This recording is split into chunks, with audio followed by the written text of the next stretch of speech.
This video contains sensitive content related to self-harm and suicidal thoughts. If you're feeling overwhelmed, please pause this video and seek support.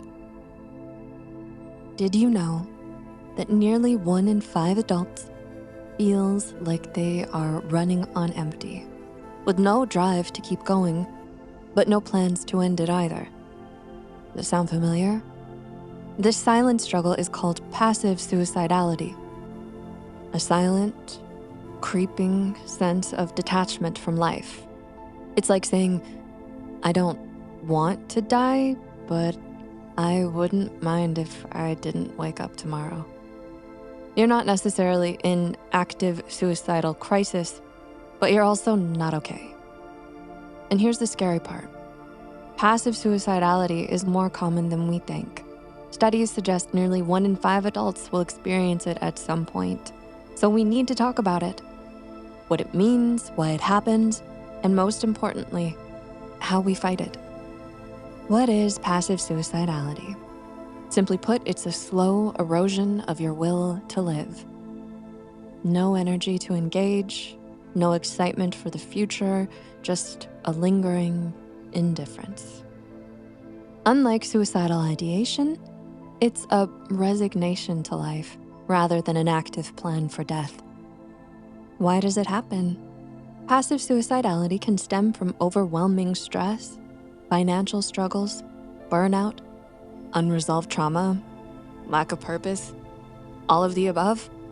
Society doesn't help either. Messages like tough it out can leave us feeling ashamed and isolated. In fact, research shows 40% of adults feel socially isolated, which is a major contributor to hopelessness. Why passive suicidality is so dangerous. It isn't just a mental issue, it also has physical effects. It disrupts sleep, weakens your immune system, and can lead to depression and anhedonia, an inability to find joy in anything. If unchecked, it can evolve into active suicidal thoughts. But there's hope. You can come out of it by understanding the deeper root cause of it, which brings us to the next point. The psychology of passive suicidality. Passive suicidality reflects how chronic or constant stress affects the brain. Research shows that your prefrontal cortex, the part responsible for decision-making and emotional regulation, shrinks under prolonged stress. Meanwhile, your amygdala, the fear center, becomes hyperactive. This imbalance makes it harder to plan for the future, feel hopeful, or enjoy healthy rewards. In return, you may turn to quick dopamine fixes like binge watching TV, endless scrolling, porn, or substances to fill the void.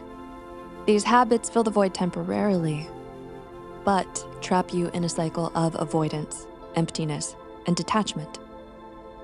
If you're finding this video insightful, make sure to hit that like button, notification bell, and subscribe for more. How do we break free? Well, you need to take small steps to improve and start truly living again. Here's how. Remove barriers to healing. Whether it's a stash of pills, a rope, or even dangerous thoughts written in a journal.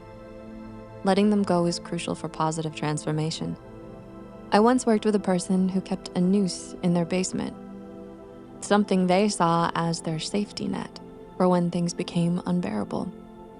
When they finally got rid of it, their anxiety spiked because removing that safety made them feel vulnerable. It felt scary at first, but removing that barrier opened the door for real healing. Indeed, vulnerability is scary, but it's the soil where growth begins. Talk about it. You don't have to carry this weight alone. Studies show that just opening up reduces feelings of isolation and shame. If talking feels overwhelming, start small. Text a friend, hey, I'm struggling, can we talk? Or share your thoughts in a journal before showing it to someone you trust. Additionally, seek professional help. Therapists offer tools to navigate struggles and guide you step by step. While it's not an overnight fix, each session helps you feel better. Can't talk to a therapist? Join anonymous forums or groups. These spaces remind you that you are not alone, and just showing up is something to be proud of. Take control of your choices.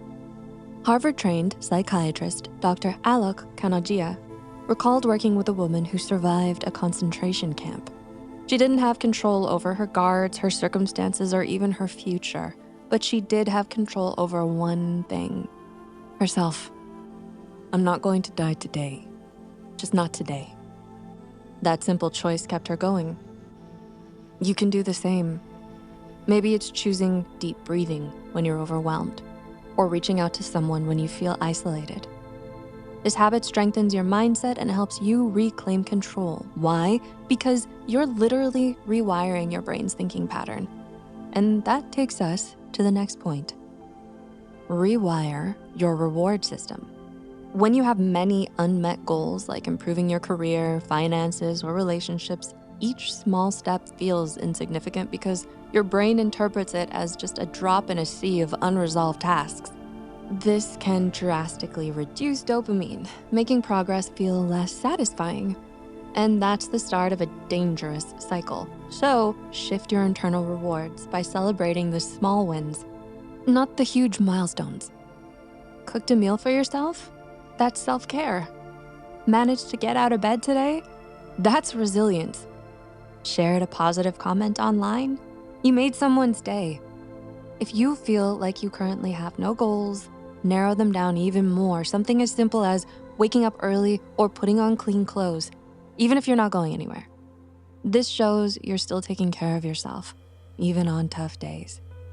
And if nothing stands out, remind yourself, tomorrow is another day. Over time, your brain will start to recognize and derive satisfaction in little progress rather than perfection. Build momentum. Start small and keep going. To keep yourself accountable, consider using a simple tracker like a checklist on your phone or a habit tracking app. Seeing your streak of wins, even small ones, reminds you that you are moving forward, one step at a time. Momentum fuels hope and motivation. And reframe setbacks. Every mistake is a step toward figuring out what works for you. It's all part of the process. Instead of thinking, I failed, try, that didn't work, but I learned something. For instance, when you're trying to bake a cake and it doesn't rise. Instead of thinking you ruined it, you think, I know now I just need to adjust the temperature, or maybe add a little more baking powder next time. The beauty of this journey is that you can reflect, make corrections, and keep moving forward. So ask yourself, what's working, what's not, and make the necessary adjustments. Try something completely new. Activities that trigger an adrenaline rush have been shown to improve mood and create a sense of alertness. It could be something thrilling like hiking, space diving, or a lighthearted activity like a merry-go-round ride. Indeed, stepping out of your comfort zone can spark a sense of adventure and possibility. These activities shift your mind from a space of passive thoughts to active, engaging experiences.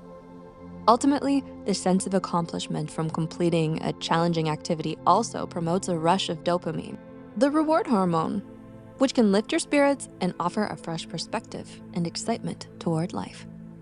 Emotions are like waves. They rise, peak, and eventually fade. The heaviness or emptiness you feel today won't last forever. You don't have to believe in a perfect future yet. Just focus on the next small step you can take. Each effort, no matter how small, is proof that you can overcome this. And as long as you're here, there's hope for better days. What new habits have been helpful for you? Let's talk about it in the comment section. And if you're struggling right now, we've created a video with 8 helpful tips for dealing with suicidal thoughts. Click here to watch it now. See you later, and thanks for being here.